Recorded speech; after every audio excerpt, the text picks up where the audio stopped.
এক ছেলে গাছ থেকে আম চুরি করে খাইছে। তখন সেই ছেলেকে এলাকার লোকজনেরা হুজুরের কাছে ধরে নিয়ে এসে বলছে, হুজুর এই আম চোরের বিচার করে দেন।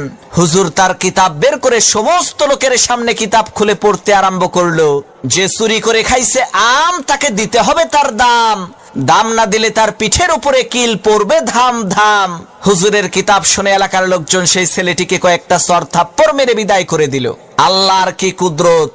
কয়েকদিন পর সেই হুজুরের নিজের ছেলে ডাব চুরি করে খাইছে। তখন এলাকার লোকজন হুজুরের কাছে এসে বলছে, হুজুর মানুষের ছেলে আম চুরি করে খাইছে দেখে বিচার করলেন, এখন আপনার ছেলে তো ডাব চুরি করে খাইছে, বিচার করেন তো দেখি। লোকদের কথা শুনে হুজুর তার কিতাব বের করে বলল, ভাইরা আমার, কিতাবে লেখা আছে যে চুরি করে খাইছে ডাব তার হয় নাই কোনো পাপ।